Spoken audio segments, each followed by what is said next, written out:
I'm Robert McKenzie. Marquise Flemings. Best of Wednesdays. Yeah, let's go. We got another one. It's another one. All right, psychology today. You know what? I tried to make sure that they know we ain't just finding some random stuff off the internet. Yeah. It ain't coming from TMZ or anything. No.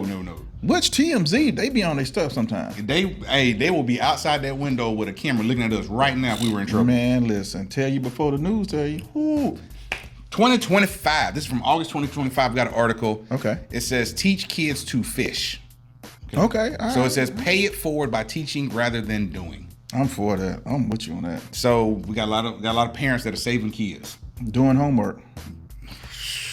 Hey. Y'all know better. Mm-hmm. Sitting there,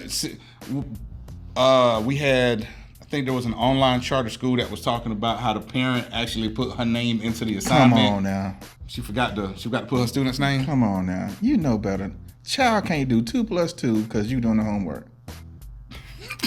Can't color in the lines because you over there doing it. She ain't coloring for the kid, is it? Hey, man, come on. Yeah. Come on.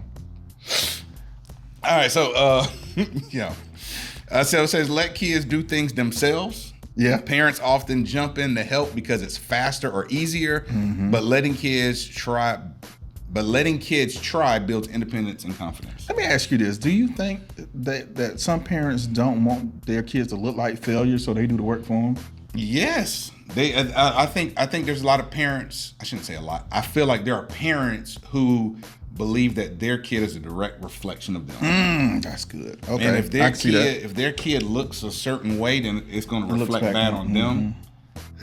We got to get out of that. And then I also think that now you got my brain thinking, because now that's why some of these parents don't like their kids to be diagnosed with stuff, because now it looks bad on them. No, help your child. Yes. If your kid needs help, get them help. Yeah. And let them. I mean, there's times where the very simple example I use is tying shoes. Right? Hey, we gotta get out the house. I don't have time for you to tie your. Come here, bring your shoes. So now you're gonna tie it for I'm gonna keep tying them, right? Yeah. And I do think there are times where, hey, we are 10 minutes late.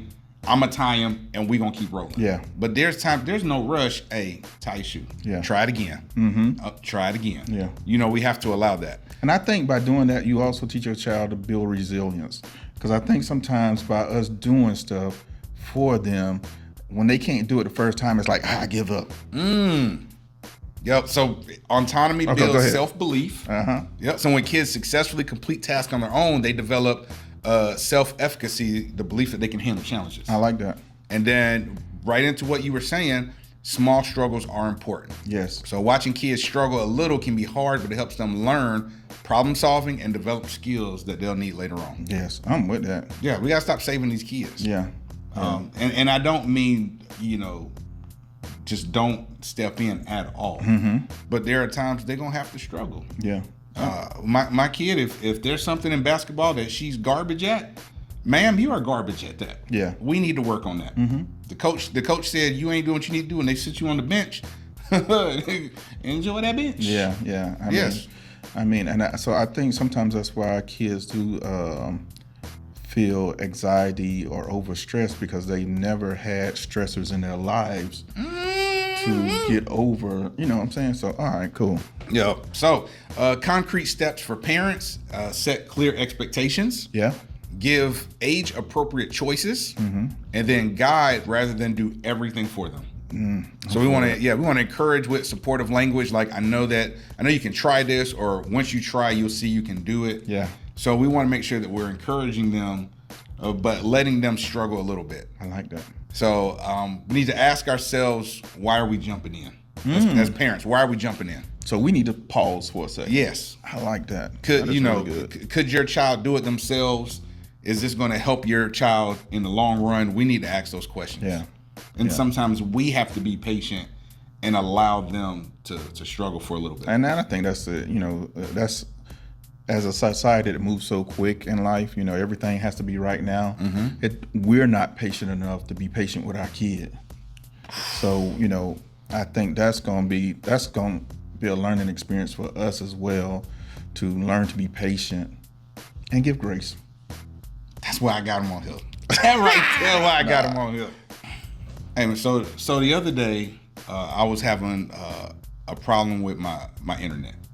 Okay. So I went to Spectrum to go talk with them. There was a lady in front of me, and she needed to pay her bill.